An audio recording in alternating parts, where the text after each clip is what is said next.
I run this songwriting retreat in the fall, and I say to the songwriters who attend, like, creativity and art, like, you need to waste time. You need to, like, spend an entire day and chase an idea and then throw it in the garbage. That's not always, like, practical, but you need to have the space to be able to, like, waste time and chase something and be curious and not have it turn into anything, so that at some point you can get that little golden nugget that does turn into something. Hey, welcome to the Growth Mixtape Podcast, and I'm your host, Bob Mathers. Now, before we get started, I'd love to ask a quick favor. If you like what we're doing here, please follow the podcast wherever you listen. It helps you find new episodes quickly in your feed, and it helps us promote our profile so we can continue bringing you amazing guests like this one. Please share this episode with anyone you think needs to hear it. And if you want even more of this awesomeness we're serving up, join my 100% free Substack at substack.bobmathers.com or get the link in the show notes. So today we talk to Peter Katz, and Peter is an award-winning singer, songwriter, speaker, and creator of the Keynote concert, which is so good, I really wish I had thought of it.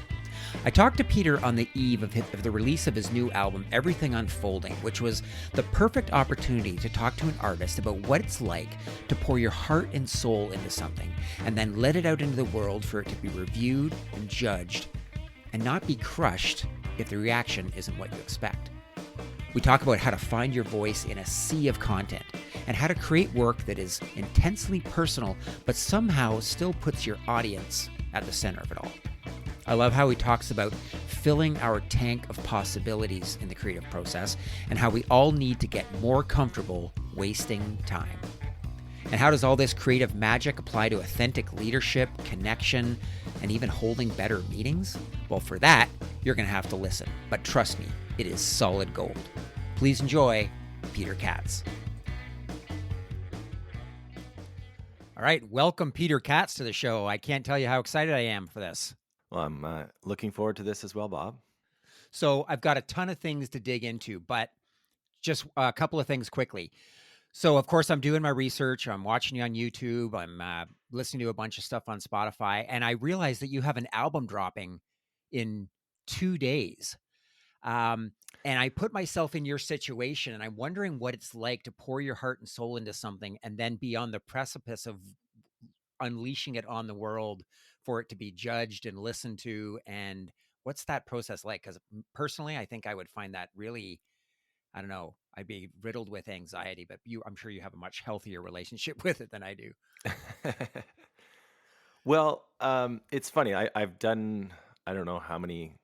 I really should know, but I've probably released 8 or 9 albums. I should know. But so I've been down the road before, and I would say I've had very different experiences each time.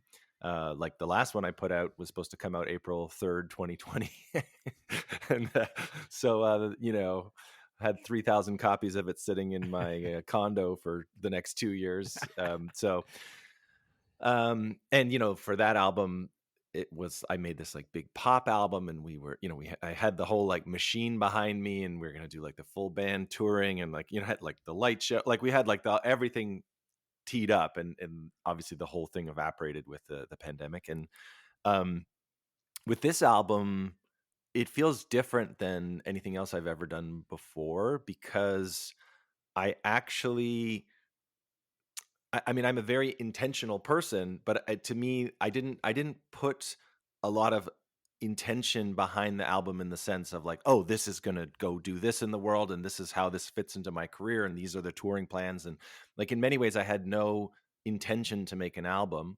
I just connected with one of my dear friends, Rich Jacks, who's like an amazing producer, and we had made a lot of music in the past before, but we were just talking about life and meditation, and the big ideas, and just philosophizing, and just kind of connecting with each other and deepening our friendship. And then music kind of unfolded from there, and he ended up coming up to my place in the woods and spent 10 days, and again we were sort of hanging out and just making music. And so the way that this album is kind of coming out, sort of feels aligned with how the whole thing came together, where I haven't been overthinking it. So much of the album is first take on the vocal, even sometimes first take on the performance of something. And when I was working with the graphic designer for it, who I've worked with for 15 years, he would send me something and I'd be like, that's great. Whereas in the past, he would have been, we would have had like 47 back and forths and iterations. But I just kind of let it be what it wanted to be. And I feel like in many ways the release of the album is the same, where I don't really have any kind of marketing engine behind it. I'm not doing all the things. And yet I've put these singles out. I've put a bunch of the singles out, and it's already just finding its way in all these unique ways. And in fact, it already has like the biggest listenership of anything I've Mm. ever done, even though I'm not forcing it in any way. Yeah. Well, yeah, and there's this idea, of course, that when you create work, the first time I was exposed to this was sort of in Rick Rubin's book, but I'm sure he's not the first person Mm, to say it, where the role of the artist is to create. And once you put it out into the world, your job is done and you're not supposed to care about what happens correct. after that. But I know it's not that simple. So it sounds like you've got a pretty healthy relationship with it. But how do you resist the urge to be checking streams and reviews, or maybe you don't? And maybe I wonder how that's changed over the years.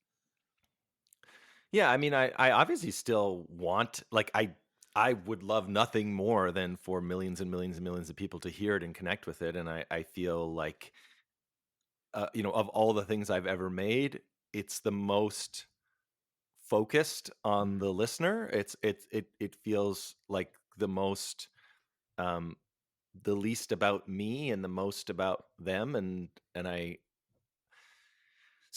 would love for people to hear it. Obviously, I'm like noticing that there's, more and more, streams that are happening, which I'm excited about, and all of that feels good. But ultimately, I'm just sort of trying to continue the spirit of how it was Mm. made, which is from this pure place of friendship, of being in nature, of loving music, and of trusting that it will find its way. And of course, I'm gonna like post some things on social media about it and write a newsletter about it. And we have a press release going out about it on Friday. So like there'll still be some of those efforts, and I'm doing like a release show, but I'm trying to hold it lightly. And the other thing I think about too is, even when I started in the music business, which is like 20 years ago, which is hard to believe. Um, like the album launch was like everything just drove towards this moment, and you needed like a big splash of a moment when the album comes out. But I feel like in this current day and age, like, it can kind of find its audience at any time. And so there's less of an emphasis on this one big day, and versus like it can have a long shelf life. I mean, it's sitting in a sea of content. Like, I remember when I first started, there was like, I don't the count was like, 5,000 albums a year were coming out, and then it went to like 10, and then it went to 35. And now, now it's like, I don't know, like hundreds of thousands of, come out, just the amount of content. So in many ways, it sort of takes the pressure off, because it's like, well, um, this is out there now, and I can guide people to it over a longer period of time, and they can find it in due time as well. And so I don't know. I just feel less attached, even though it's like it's my favorite thing I've ever made. Mm. Kind of interesting. Yeah, less attached. That's interesting. And it's interesting that you say it feels more like it's focused on the listener as opposed to you. And I mean, maybe we can touch about this later when you talk about your speaking, because I was wondering how that actually is quite different than what I've heard a lot of songwriters talk about, where they're just trying to write for themselves. And hopefully, the truer it can be to something that's going to resonate with them, the more it will find its audience. but that's very different than what you'd have to do in speaking, where it's all about the audience. I wonder if maybe some of the work that you do around speaking and be so focused on the audience has maybe changed how you wrote this album. Yeah, and I totally agree with what you're saying is like, the more sort of personal you can be, the more universal it is. And the more you sort of try to be universal, the more it can be kind of generic and not really matter to anybody. So certainly it still remains personal, but I think I have to like think more deeply on this, but I think part of it is you still go to that deep inner place, but you don't force it. You don't like um try to manipulate it. Like you sort of trust that the way that it's coming out is the way that it wants to come out, and so I guess it's almost like an energetic thing around it where it's not that I'm sitting there thinking like, "Oh, people are gonna love this," and because I think that's a recipe for disaster. Like I think there's so much truth in what you said. Is like it has to come from you. It has to be of you. Um, but I think there's something about holding all of that very lightly. In some ways, like taking yourself not as seriously, um, and and because I think sometimes we try to like perfect something because of our insecurity, or like we want it to be perfect. We don't want our voice to have a little crack in it, or we want to like rehearse it so that it's like perfect. But that's not necessarily what the listener is going to resonate or engage with, or that's not what's necessarily is going to make them feel human to human as they listen to it. And so it takes courage to kind of let it be how it is. And Rick Rubin is a great example of somebody who kind of produces in that way, and sort of holds things lightly. Mm. And to answer the second part of your question, yes, I would say the speaking work that I do, and for people that don't have context on that, so I do these things called keynote concerts where I go in organizations and institutions and associations, and I deliver these keynotes that, of course, have music and storytelling as part of them as well.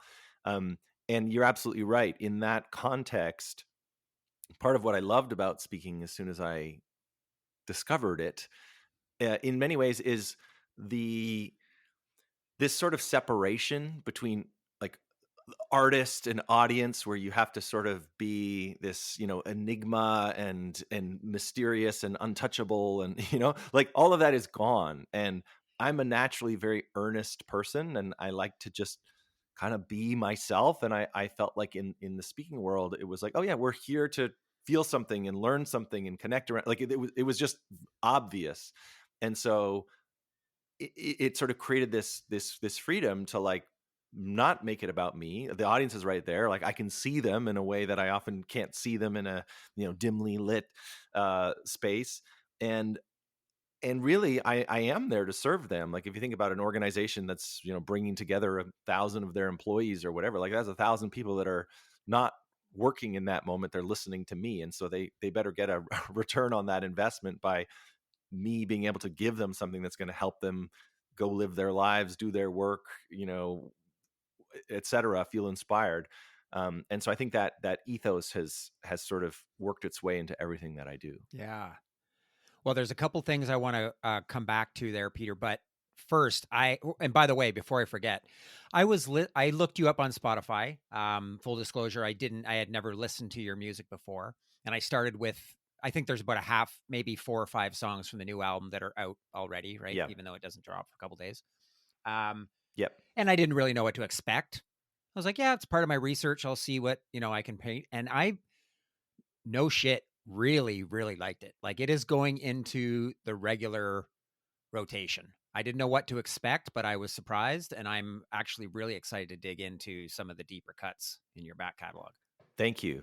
I feel very excited about it, and I feel like it is special, and I hope I'm not saying that from a place of ego. I feel like it has something very special, and for those that are open to finding it and spending some time with it, there's a lot of there's a lot there, I think, that people um could enjoy and be served by. Yeah, I'm sure of that. Absolutely. Okay, so definitely some I've got a long list of things that I'm super excited to talk to you about. I wish we had time to go through your whole origin story because you've got a few really interesting things that have happened and have shaped you. I just wanted to pick on a couple of them though. The first thing that struck me was that you've been living alone since you were 16. Yes. I think back about myself at 16. I don't think I would have survived a week. I have 2 kids in my early 20s. I don't think they would survive a day. So, how do you end up being alone when you're 16, and, how do you think that's shaped you? Yeah, and just for clarity, in case, like, it's not that I've, like, lived an alone celibate life and continue like, like, so, but I moved out on my own, at 16 years old, and,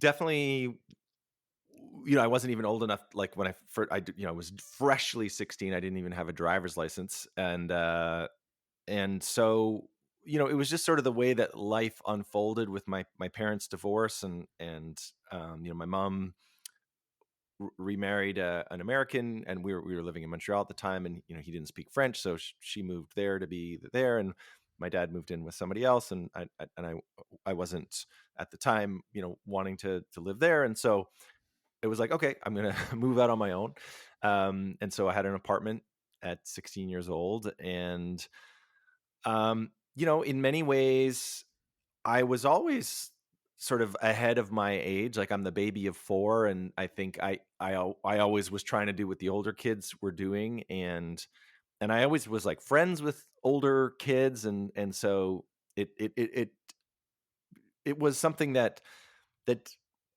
didn't feel too crazy, although there were definitely moments where, like, I felt scared. I remember, like, thinking someone was in the apartment, and like, those little, like, slight little boy moments where you're scared even though you're in this context where you're supposed to be a grown up. So it definitely kind of forced my hand to grow up a little faster than maybe I should have. Um, but I've always liked a challenge. I've always sort of tried to rise to the occasion, and in some ways, I took to it pretty easily, and I don't know, it's one of those things that I've been debriefing a lot in therapy, like, in more recent years, like, um I think I did the best with the circumstances as they were. It probably would have been better for me in some aspects to have not had that happen, but it is what happened. It gave me things that have helped me. It also caused some challenges that I've had to, recover from, and as in all things with life, it's it can be our strengths can also be our weaknesses, and there's, like, nothing is sort of one dimensional.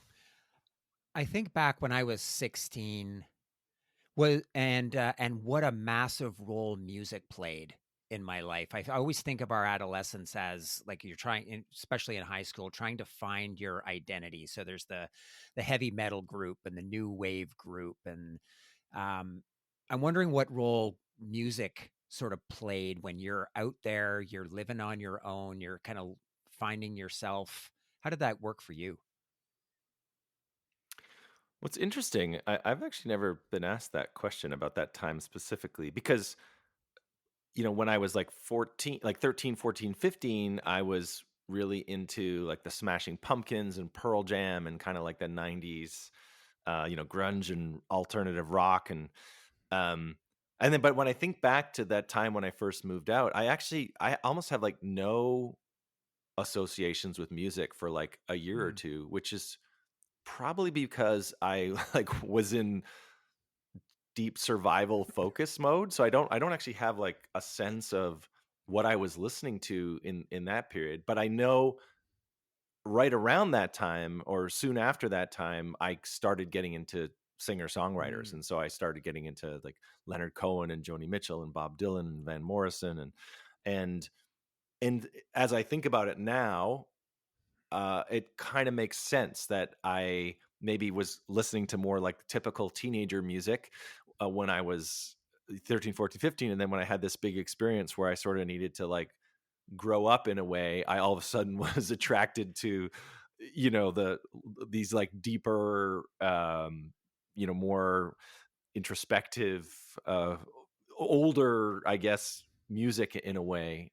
I've never thought about that, but, actually there was a marked, um, transition between those 2 genres. Yeah. Yeah, I there was a period. It's interesting, there was a period in my ti in my, I guess in high school, for example, where I listened to a lot of the Smiths, Mm, and I had every LP, I had I knew every lyric to every song, I knew who played on every track, and but I when I went away to school at I sort of wanted to reinvent myself, so I didn't listen to the Smiths again for maybe 10 or 15 years. And then something came on the radio, and I was 16 again. Like, there's nothing like mm. music is a time machine. Like, to throw you, I swear I could smell I could smell it. I felt I was insecure and nervous. And yeah, it's amazing. And it's got to be pretty amazing to think that your music could do that for people when it attaches itself to a moment in their life. Yeah, there's actually a lot of neuroscience around sort of what our brains are doing at that time in life, because I run a mentoring program with teenagers every summer, out in the Rockies in Alberta, and they're all 16 years old, 16, 7, like sort of 15 to 17, like grade 9 going to grade 10, and so we talk to them about what's sort of happening in their brains at that time with this like pruning and the neuroplasticity and all these things that are happening in their brains, and so it's not it's not just an illusion that we bond with music in the ways that we do when we're in those years. There's actually a lot of neuroscience around what's actually happening and why we process music in our amygdalas. It's the same place we process like our feelings, and so we actually like wire our brains to that music, and it is a really really powerful time. It's also a reason why people sometimes sort of get stuck in like they just listen to the same music that they listened to in those formative years for the Yeah, rest of their life, right. because it's like it's so deeply like literally ingrained in their physiology. One thing that I was thinking about, because I was reading a little bit about the work that you do with, yeah, teenagers, and I'm wondering. So it's interesting. It seems like around that time, or maybe in their early 20s, where people are sort of they have to choose between maybe this passion or this art that they love, whether it's painting or music or whatever it is, and they're sort of told, well, now it's time to get serious, go to school, get a job, Yeah. and and then I talk to a lot of people in their 50s that are like, they're trying to figure out how to bring back their passions back into Mm. their work, maybe reinventing themselves or starting something new or starting a side hustle. And it seems like maybe we should try to hold on and make a living off of our passions, so that we didn't have this 30-year bubble in the middle where we were just doing a bunch of shit we didn't really care about. Yeah, and I mean, we could talk a lot about that. I mean, I had a bit of a unique experience in that when I was 19, just as you're starting to think about these things, I was in my first year of university and I collapsed in class, and I won't go into the whole story, but essentially they found a tumor behind my heart. They thought I had Hodgkin's lymphoma, which is this kind of cancer, and I spent I missed the rest of my the second half of my first semester. I was in the hospital and getting tests and all this kind of stuff, and ultimately, long story short, like it sort of deleted that part of my brain that was like, oh, you have all the time in the world. And so Mm. even though I was in more of a survival mode, right? I was out on my own. I was thinking about like how do I be okay and create a future for myself, which probably would have led me to make more practical choices. I also had this other knowing inside of me that, oh, I could also like die at any moment. And so therefore I'm still going to choose to do the things that my heart is speaking to me and telling me to do.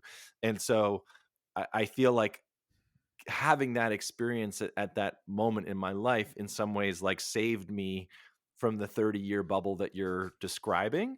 And like it also needs to be said that there's a lot of good reasons that people like go do something more practical because like in my case I was, playing 150, 200 shows a year. I was sleeping on floors and driving through snowstorms and not making any money. And, and like there was a lot of trial and tribulation that came with that choice.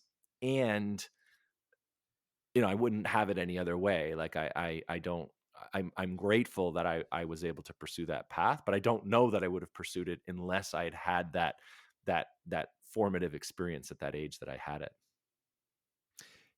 Yeah, that's so interesting you say that, Peter, because I think a lot of people that I talk to, and certainly in my life, I've had a couple of, resets like that.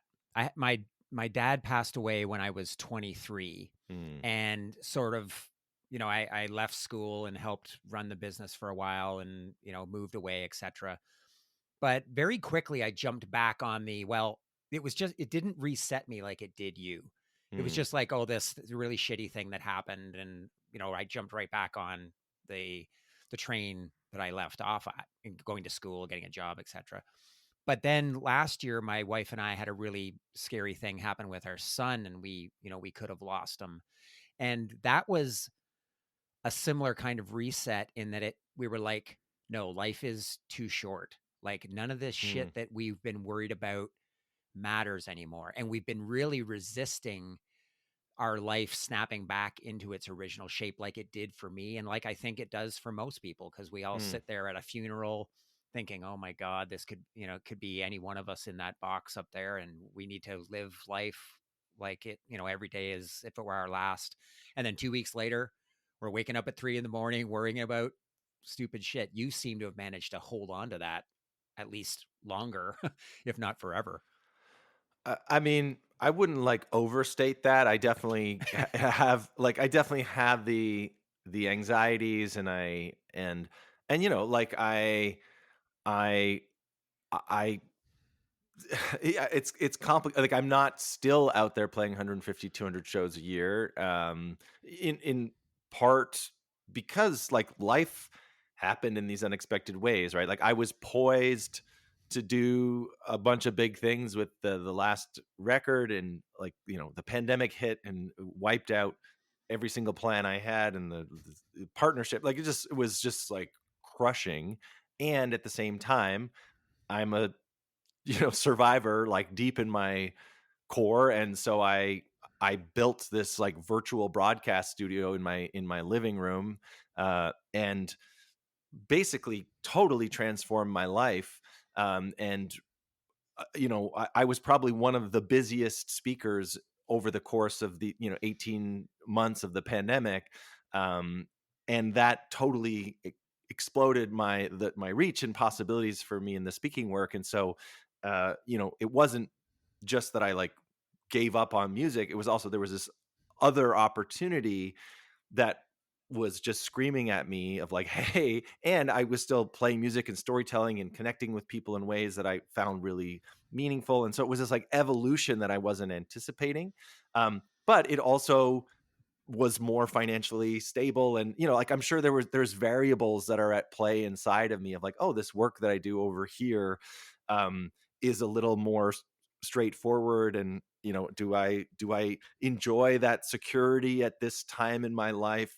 Yes. And maybe to agree with you is I still actually push myself to come back to, all right, like what really lights me up? And Mhm. yes, that work lights me up. And I don't think I can actually do that work authentically and call myself a speaker or seek to provide inspiration for people if I'm not also doing the other work over here, which is I know deep in my heart and soul that I always want to be an artist. I always want to make music. And if I abandon that part of myself, then I don't really think I deserve to try to inspire anybody else. And so, I carry those tensions inside of me. I question myself. I ask myself, like, okay, am I willing to turn down some of this work over here so that I can have the time and the energy and the focus to do the artist's work, which, by the way, like, I run this songwriting retreat in the fall, and I say to the songwriters who attend, like, creativity and art, like, you need to waste time. You need to, like, spend an Mhm. entire day and chase an idea and then throw it in the garbage. And so that's not always, like, practical, but you need to have the space to be able to, like, waste time and chase something and be curious and not have it turn into anything, so that at some point you can get that little golden nugget that does turn into something. And so I just want to be honest with people that I hold all of that inside of myself. I question myself. I wonder, should I do this? Should I do that? And so, like any other human being, I hold that complexity.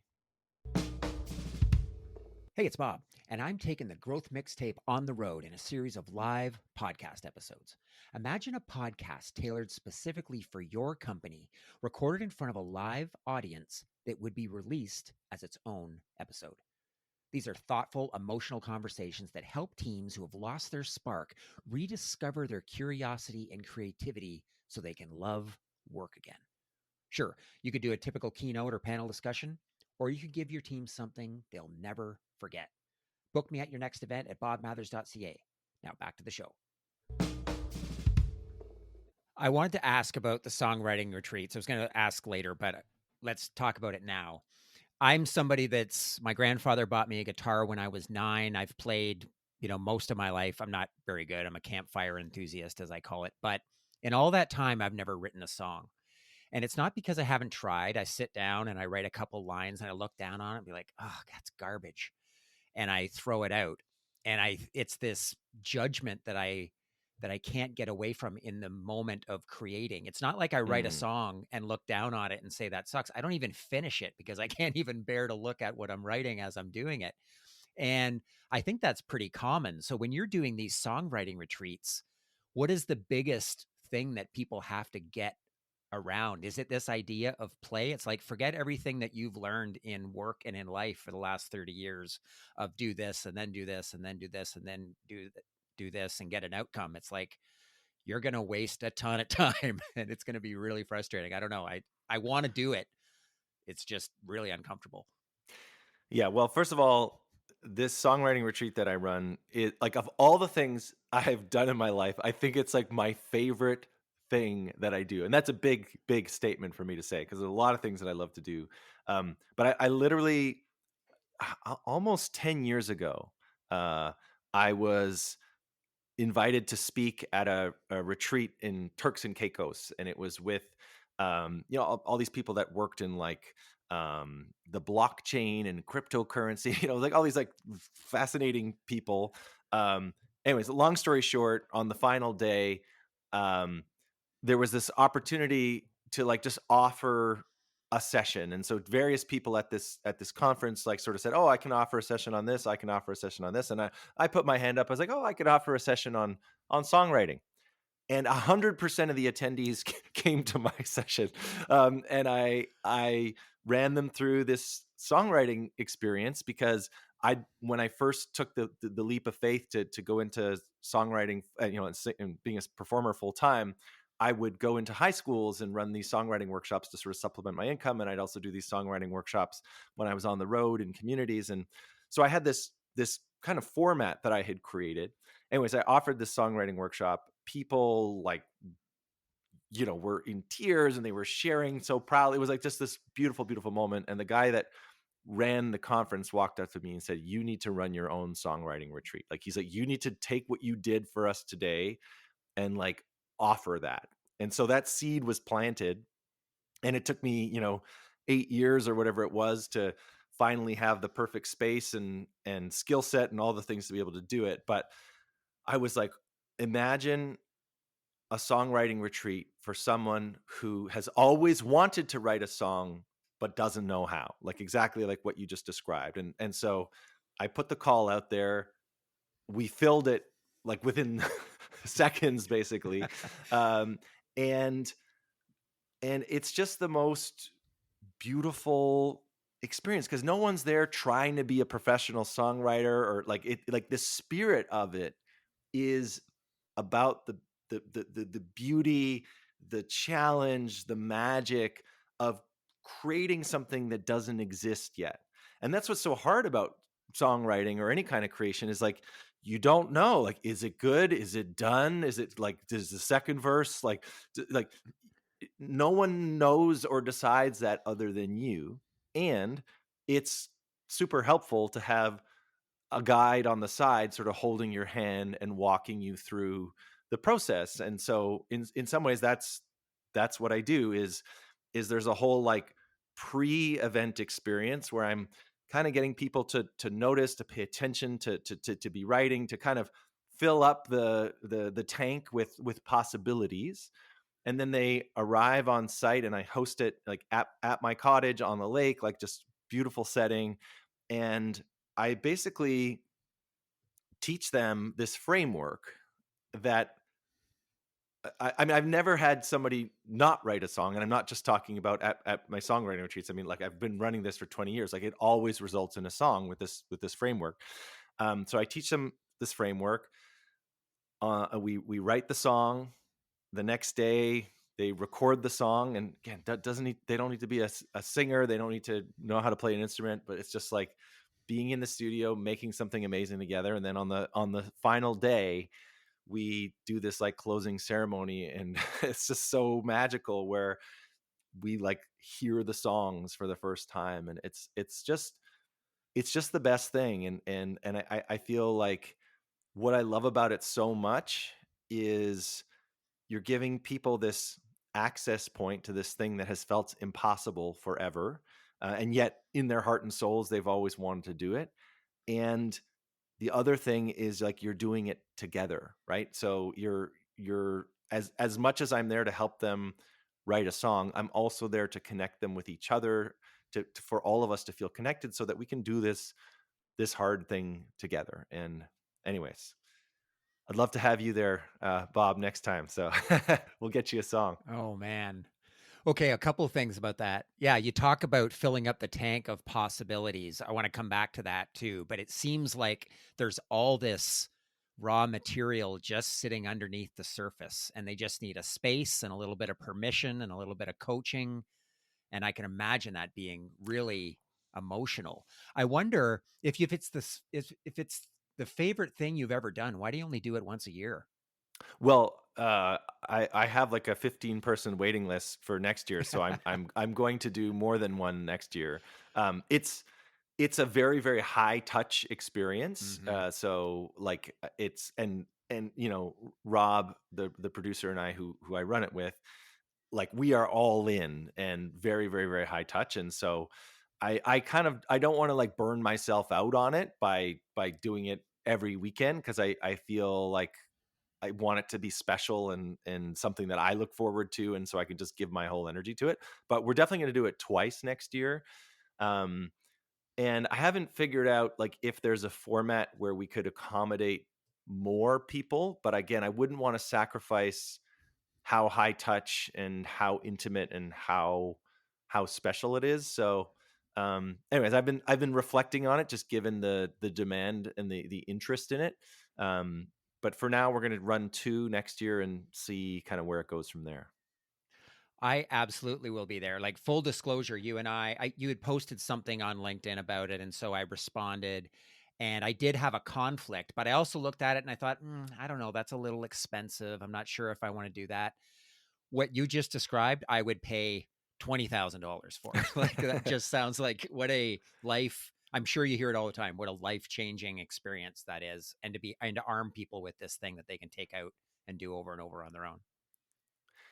Yeah, I mean, I it's that's the comment that we hear on consistently on the last day is like I came here to write a song, but I'm leaving sort of with a different sense of like what's possible for me in my life. And so it's cool because I had this idea like almost a decade ago, but I what happened in that time between when I finally did it was number one, I became certified as a facilitator. So I like during the pandemic, I was able to, you know, basically do like a master's. I didn't. It's not called a master's degree, but I did thousands of hours of training in facilitation work, and so I really knew how to create the container for the experience. And then like during the pandemic, because of of all the work I was able to do virtually, I was able to get this cottage, and so I had the perfect space suddenly, and it all just kind of came together. I was like, oh man, I could actually pull this off now,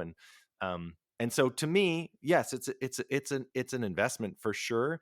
I also think it's like a steal of a deal in the sense that, like, if someone were to hire me to write a song, it would actually Yeah. cost twice that, versus spending 3.5 days, getting fed, being in a beautiful place, and actually writing and recording the song together. So, but we definitely tried to price it. It's like, okay, how do we, justify the cost and bringing in, an amazing producer and the space and my time and all that kind of stuff, while also keeping it accessible. So it's like, yes, I'm taking a swing in order to do this, but the value really outweighs the price tag. Oh man, I cannot wait. I'm going to be there. Amazing. So I wanted to talk about some of your speaking, because Yeah. I know that you really pride yourself in doing some research and talking and gathering stories ahead of a lot of your keynote concerts. By the way, keynote concert, I'm like, as somebody that does speaking myself, I'm like, God damn, that's fucking brilliant. I wish I had thought of that. Not that I'm as talented as you, but I could have probably figured out how to incorporate some music in there somehow. Mm. Anyway, brilliant. Um, when you're doing that, what are the most common challenges that leaders are facing when they bring you in? Like, what are you hearing, and how are you hearing things change in the companies and the leaders that you talk to, and how do you go about putting together, keynote concerts that get to the heart of some of that stuff?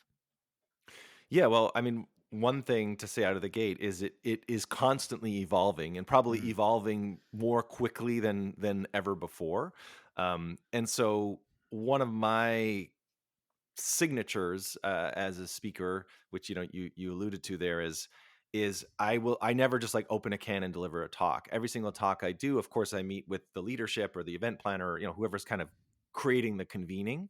But I also interview some of the people that are going to be in the audience, and I take their stories. I have a pretty tight framework that I've created where in like a 15-minute interview, and I'll do multiple interviews, I can get at like really amazing stories in a short period of time. And so I get at all these stories, basically all these ways that the people within the organization are already living out their mission, vision, values, purpose. And then we actually bring those things to life on stage through the sharing of those stories. And lo and behold, as you share those stories, you actually reveal the recipes of success, and you also create these waves of inspiration throughout the organization that are like these homegrown waves of inspiration. Like of course, I do tell some of my own stories, but it's so powerful for people within the organization or within that industry or whatever it might be to hear stories that they feel a deep resonance with. But I'm able to sort of package it in a way as a professional storyteller, and sort of understanding like, hey, what matters most here and what's being shared, and presenting that in a way that is hopefully compelling. But then, of course, like you said, there's always different riddles that I'm trying to solve within the organization. So in the depth of the pandemic, for example, it was just like, please, please, please, like, help us be connected in any way, shape, or form. Or I did a ton of work with healthcare. It evolved over the course of the pandemic. Like at the beginning of the pandemic, it was like, hey, just you know love on us, like appreciate us. But then at a certain point, it's like a year later, and it's like, yo, we're burning out, we're dying here. Like, you can't just pat us on the head and tell us how great we are. We need actual, like, practical, actionable, research backed tools and resources to help us survive this time. So, there was an energetic shift there. And then coming out of the pandemic, I was doing a lot of work with organizations that were navigating like hybrid and how are they coming back together and still being connected, but they're in 2 days a month, or whatever the different scenarios were within the different organizations. And with some organizations, I would work with them for like a year, and we would run programs and connections and facilitations and over a long period of times. Other times I'm just coming in and it's more of a kind of one and done.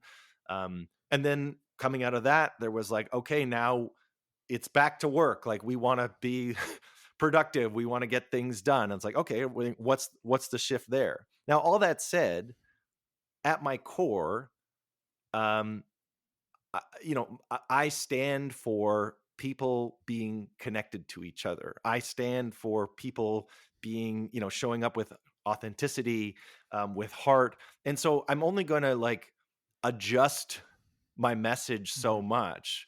Like there was a period where I was losing a lot of work to people who speak about AI, because all of a sudden AI is the thing. Like I'm not going to all of a sudden start just giving talks about how to use AI, because that's not like Mhm. my area of expertise, or that's not the road that I've traveled.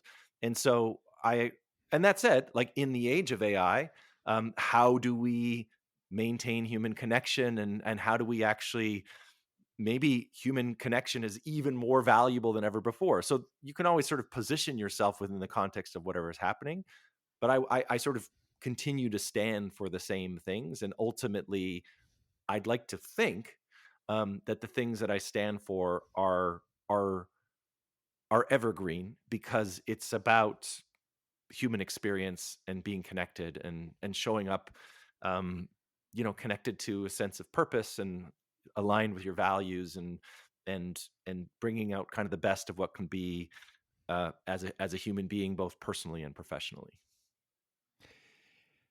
So, a couple things about that. One, I think when you talked about mission and vision, I guess what I hear a lot of leaders talk about is, we've got a mission and vision. And what we hear at the bottom is that we don't see our leaders living these values, making decisions in alignment with those things every day. And so there's a lot of disengagement. And I, I think what I'm hearing is one of the things you can do is help celebrate the stories of where those things are happening. It's not like we have to start talking about how to live our mission and vision necessarily. It's about how to celebrate those moments where it's already happening. And those stories are just getting lost in the everyday minutia of work. And yeah, they're just lost. Yeah, that's something I talk about a lot, and I have a few different keynotes that I give, but when I'm talking about this idea of, I call it like celebrate what matters. And when I say the word celebrate, I often make this distinction to the audience. I say, hey, people hear the word celebrate and they think party. Nothing wrong with a great party, but I think we party to forget, we celebrate to remember. And so if you think about, we were talking about songwriting earlier, right? What am I doing when I'm writing a song? Well, you're taking an idea, a feeling, a concept, this invisible thing, and you're saying, hey, this one matters. Like this idea, this feeling, this thought matters, and then you turn it into a song. And then once it has the form of a song, then all of a sudden it can do something in the world. Like you can send it to someone you love and say, hey, this made me think of you, or a couple can have their first dance to it, right? And so organizations don't necessarily have songs, but they have all of these ways that people within the organization are actually already living out their mission, vision, and values. There are all these stories that exist, in the corners of the institution. And so what I do is I'm like, hey, this one matters, and this one matters, and this one matters, and we bring those stories to life. We take the invisible, we make it visible, just like I do with the song. And ultimately, what happens is you start to experientially feel what it's like to actually be living that particular value. And the amazing thing is, as people hear stories of, Susan, who showed up with integrity or whatever that might be, all of a sudden they're like, oh, I actually could do that over here in my department, or I'm so inspired by Susan's story and how kind she was with that customer, that I'm going to start doing that over here. And so I talk about this idea that we become what we celebrate. So the more that we celebrate stories of our mission, vision, values, and action, we actually, the more we become our mission, vision, values, and action. And so, in a nutshell, like that's what I try to do within organizations. And there's a more nuanced discussion. Like there are of course forces that can be like destructive towards that, like you just described, us having these things stated but not actually living them. But you can create greater alignment around them by actually just surfacing the moments where it's already occurring. Yeah, and I imagine there's even some neuroscience around the more that we start doing that celebrating, the more that we notice things and and becomes self-fulfilling. Yeah, you're absolutely right. I mean, there's, one of the approaches that I'm trained in as a facilitator is something called appreciative inquiry, and ultimately, there's a lot to say about that, but it's about the sort of quality of the questions and the appreciative lens that we're putting on things, and so again, mountains of research around this. But when we can appreciate sort of the best of who we've been, the best of who we are, it tends to be one of the most effective ways for us to create more of that. We're actually kind of hardwired as human beings to focus on like what's wrong, what's broken. It's why that we will click on the car crash video versus the somebody just walking through a field video, because we sort of want to notice what's wrong. But this approach of kind of highlighting what's right, what's working, it's not that you like ignore problems, but you kind of like eclipse them on your way to something better. Mm. And if you just think about it like in your body from an energetic perspective, it's like, how does it feel to like notice what's wrong? How does that make you show up at work every day versus having a sense of possibility and seeing all the amazing things that your colleagues are doing, and like energetically that makes you be like, yeah, okay, I want to be part of that. I want to do more of that. And so that's the essence of what I try to bring. I'm curious, what are there rituals or things that you encourage organizations to take with them long after your keynote concert is gone to make sure that this stuff becomes part of how they operate? Yeah, there are many. Um, I mean, every organization that I give a keynote to, I always leave them with a series of questions that I've custom built for them. One of the founders of Appreciative Inquiry is a guy by the name of David Cooperrider, and he said the seeds of change are planted in the questions that we ask. So I put a lot of emphasis on the power of questions. So I always give them questions, and I sort of give them a quick crash course on how they might use these questions at the beginning of their meetings or their gatherings or their strategy sessions and so on and so forth. But even a simple idea, like at the beginning of a meeting, how do you start with heart? We're often quick at the beginning of a meeting to get to the agenda and get to the details, and we miss the neuroscience that if you want people to show up with their best ideas, to feel connected, to feel innovative, you actually need to create the conditions for them to not just be there in their heads, possibly in fight or flight. But we all use words like, oh, listen to your intuition, follow your heart, trust your gut. Like that wording is literally speaking to the fact that we have wisdom that lives inside our entire bodies. And if we want to show up and be productive and be connected and all these things, come up with the best ideas, the best business strategies, we actually want to create the environment where people can show up as their whole selves. Another quote that comes to mind is from a friend of mine who unfortunately passed away, but he was a brilliant physician, and he really researched the neuroscience of leadership. And this is, forgive me for the paraphrase of the quote here, but he basically said, the purpose of meeting is not to get things done; it's to advance the relationship with the people around us in which the work can get done. And so if we're meeting with each other all the time, but we're not actually advancing our relationship, then we're missing out on the opportunity to do that deeper, better work together. And that's just one of the ideas that I bring forward. Wow, I really love that. I don't think very many people listening would say, "Yeah, that sounds a lot like the meetings I have every day." I Mhm. think the meetings that we have every day are just very agenda driven, outcome driven. Let's do this A, B, C, D. There's really no space left anymore for that kind of connection and furthering the relationship that you talked about. Yeah, and I would argue, um, there's a lot like, if there's something that we could do asynchronously, we should do it asynchronously, and then do what we can only do when we're live in, with whether it's in person, like, can be over Zoom, or whether it's, in the physical office. We should take advantage of the fact that we're actually live with each other. And so some of the more checklisty kind of things, we can, put those on the Slack channel, and then do the things that allow us to actually be connected and ideate and be creative, and bounce things off of each other in the meeting setting. And the thing that's been cool about, not just doing the keynotes, but doing the facilitation work where I'm with an organization for a longer period of time, is I get to see the impacts of this over an extended period of time. And like I'm thinking of this guy who walked up to me. I was working with a company for a year and a half, and about 8 or 9 months in, he walked up, and he said, I'm the head of IT here. And when you first talked about this idea of starting with heart, I thought, like, there's no way. Like, I'm a ones and zeros guy. My whole team is ones and zeros people. Like, this is never going to happen. And then he kind of paused, and he got like emotional. He said, "Look, you know, the truth is, when as much as I thought it was impossible, I also thought, man, that would be nice. Like, I've been struggling with stuff with my son at home, and it'd be nice to just kind of be a little more human with my colleagues." And so, even though it felt uncomfortable, I like invited us to do like a human check-in at the beginning of our meeting, and then he literally started crying. He said, "It's totally changed my team." He said, "We are more connected, we're more productive, we're like better at our jobs, and we like our jobs and being together more than ever."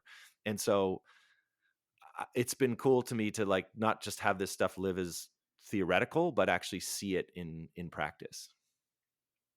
Yeah, that's the other thing that struck me a bit too, Peter, as you were talking about that. This organizational transformation you talk about eventually requires some personal growth among the leaders that maybe have been a Mm. bit old school or, shut off. And it can only this organizational kind of change can only happen so far until some of the leaders have those breakthroughs like the IT guy. I've seen that too. And it's interesting. I don't know that people don't really realize they need it, just like, Mr. IT guy probably didn't realize they needed it until they sort of found themselves in an environment where it was permissible and encouraged, and they just needed a little bit of permission and freedom to think about it differently. Yeah, one of my favorite testimonials that I ever got was, she said, "You gave us exactly what we didn't know we needed," and which is a hard to sell, but it's great when people um, tap into that.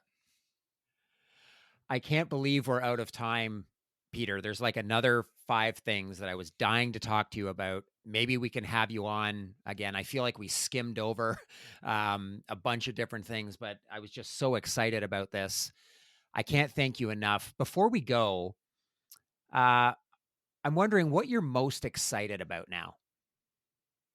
Uh, oh man, I have a longer answer for that question, and I know that we're at time here. I'm super excited to get this music out in the world. Like, that feels really present to me. And then I think, kind of alongside that, and this is, through a lot of work in therapy and mindfulness, is I'm super excited about sort of bringing a little bit back more into balance, that pure artist side of myself with the like, I kind of want to harmonize those parts a little more again. And I feel like having new music out in the world is going to help enable that. And so, um yeah, I'm excited to feel a little bit more whole and complete, by having those different sides of myself kind of activated again.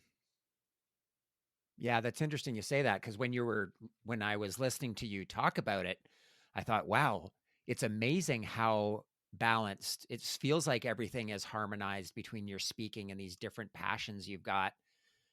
But I guess when you're in it, it's always a matter of course correcting. Like you're never in a period where you think, oh yeah, right now everything feels in balance. Or maybe you do, and then tomorrow it feels like Exactly. you need to course correct again. But that's amazing to hear. So for people that are interested and want to learn more, where can they learn more about you, Peter?